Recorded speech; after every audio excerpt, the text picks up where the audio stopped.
Welcome back to our YouTube channel. Yan.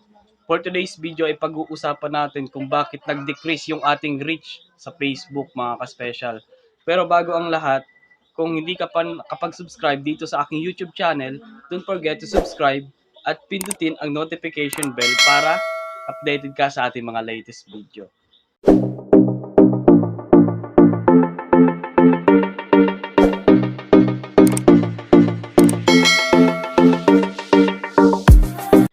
So yun nga pala mga ka-special, nag-decrease nga yung ating reach sa Facebook.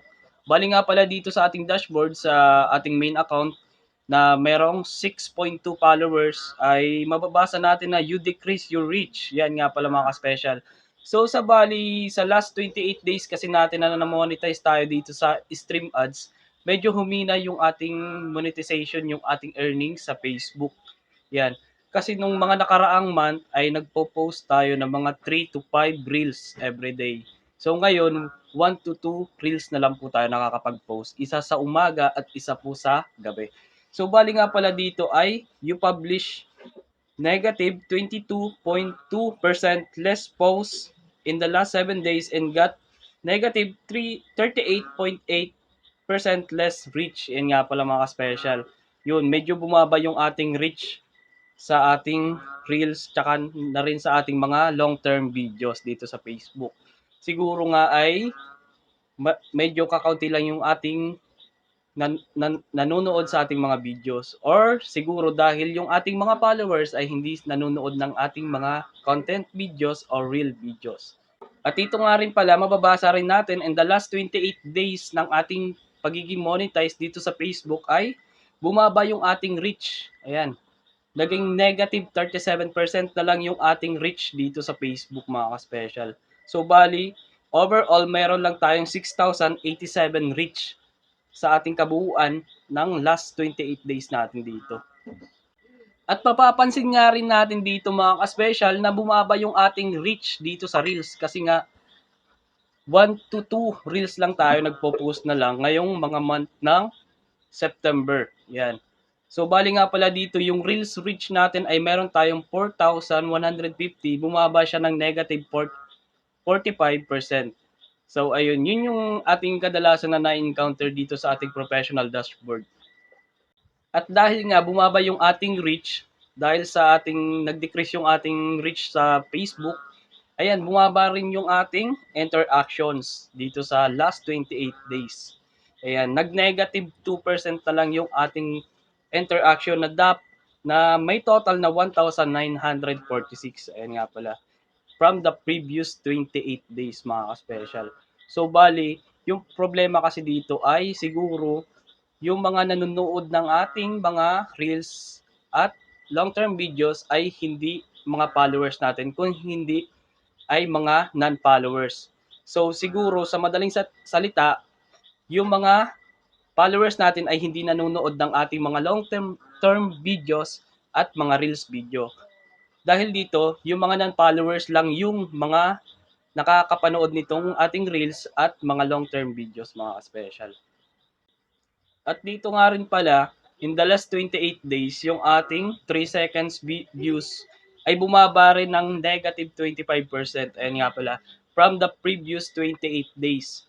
Naging 7,341 na lang yung ating 3 second video views mga ka-special. Bali bumaba yung ating interaction ngayong month ng September. Bali bumaba siya. Pero na-monetize tayo sa in-stream ads ng August 18 mga ka-special. Ayan. Pero nagsimula lang yung ating earnings dito sa stream ads noong September, mga September 20 hanggang sa kasalukuyan ngayong October mga ka-special. So ito na nga pala mga ka-special yung ating sinabi kanina, yung about sa ating audience. Ayan, dito mababasa natin based on the 3 second video views ay karamihan. Ang karamihan kasi dito ay mga non-followers, yung nanonood ng ating short videos o reels dito sa Facebook. At kasama na rin dito yung ating long-term videos na pinopost. Ayan. Mababasa natin dito na yung non-followers dito ay 91.1% yung nanonood. Kumpara dun sa ating mga followers na 8.9%. 8.9 followers lang sila. Ayan. Siguro yan yung dahilan kung bakit nag-decrease yung ating reach sa ating followers na kung saan ay mas yung mas mataas yung mga non-followers na nanonood ng ating Reels video at mga long-term videos. Ayan mga special. Encounter natin yung ating mga naging problema sa ating dashboard noong mga nakaraang last 28 days sa ating account. Ayan nga pala. So bali, dahil tayo ay humina ng decrease sa reach interaction at 3 seconds views natin ay dahil dun sa ating pagpo-post ng reels, short videos at mga long-term videos dito sa ating Facebook mga ka-special. So bali susubukan natin ulit na mag-post ng 4 to 5 reels video in a day po. Yan.